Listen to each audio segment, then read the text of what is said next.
What's going on, guys? Today I'm going to show you how to change the battery of an iPod Classic 6th generation 80 gigabyte. And this process will work for, honestly, a 5th, 6th, or 7th generation iPod. So let's get started. Okay, so we take our spudger. We just need to get in between the front and the rear case and start prying out to release the clips.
Yeah, this one is difficult.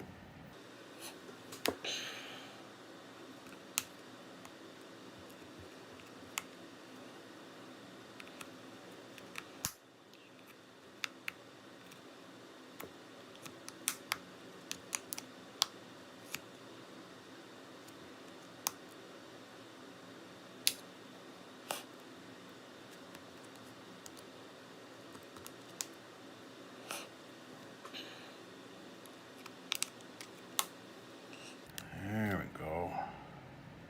Yep.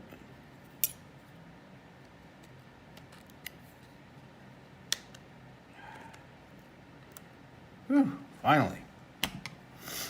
That was a doozy. Okay, so instinctively, once you get the case off, your first reflex might be to just open this up like a book. You don't want to do that. Battery cable's running right through here. You do that, you could rip the battery cable, you could pull the battery connector right off the motherboard.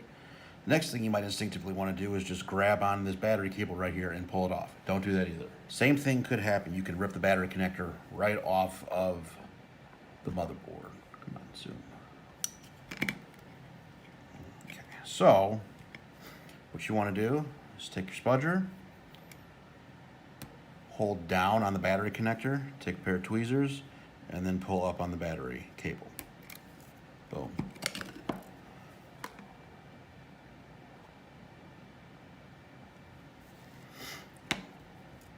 That battery is just a tad bit swollen. Okay, so what we want to do is peel the battery back, and to get rid of to take out the battery, we need to dislodge this aux port cable. So we can come in here like this, or really you can just gently take your nail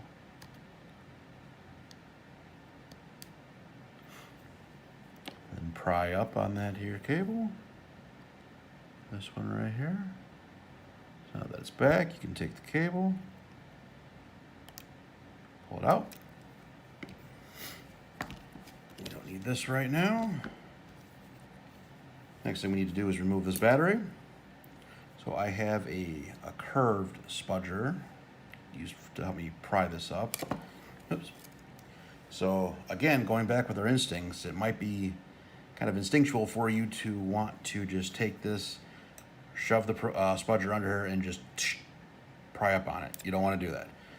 All along the back side of this battery is adhesive, and the hold cables, the hold switch cable that runs right here, runs a little bit under the battery right here, and the adhesive is on this cable. So you want to kind of slowly pry this up, and then once you get it up, you know, 1/8 of an inch or so, you can come at it with the spudger and kind of loosen the cable from the battery and then pry it up the rest of the way.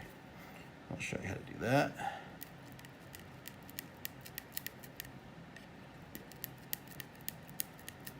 Just kind of work it in there so you're kind of just getting it up just enough. I don't know if you can really see this, but it's starting to come up a little bit here. And you can see this cable here. So you just kind of want to roll your spudger, freeing that from the bottom side of the battery. I think we're free, so we can continue to pry up. And again, you don't want to just rip it out, because I mean, it could still be attached a little bit. You just want to take it up a little bit at a time.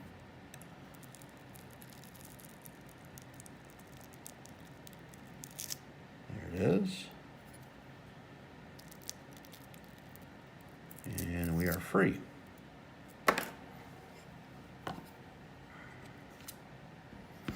Okay, so the next thing we do, we reattach our aux cable.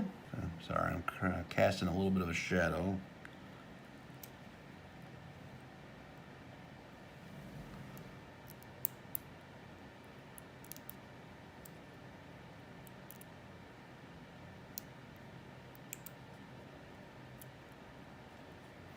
Okay. We are in. And then once we are in, we just fold that aux cable back over. Okay, so the next thing we need to do is pry up that battery clip again right here.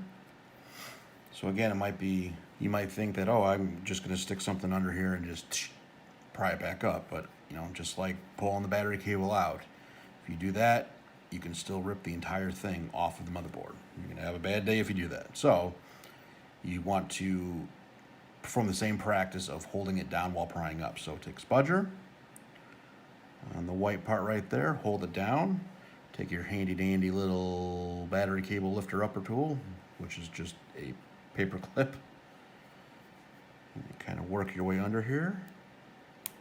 There it is.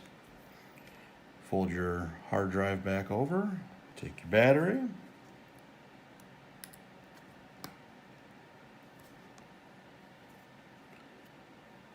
and push down. That's it. Anytime that you open an iPod case, you're bending the outside of it out. And we want to try to close that back in so it doesn't look like the iPod has been opened. So what I like to do is just take the case and then just use my fingers and just try to bend it in. And then we just press down. There we go.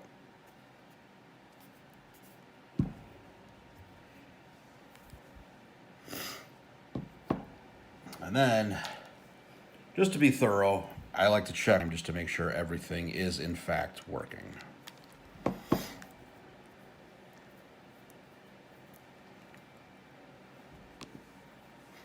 Center button works, left and right headphones working, pause play works, next works, previous works, and menu works, and the hold switch works. All right, that'll about do it.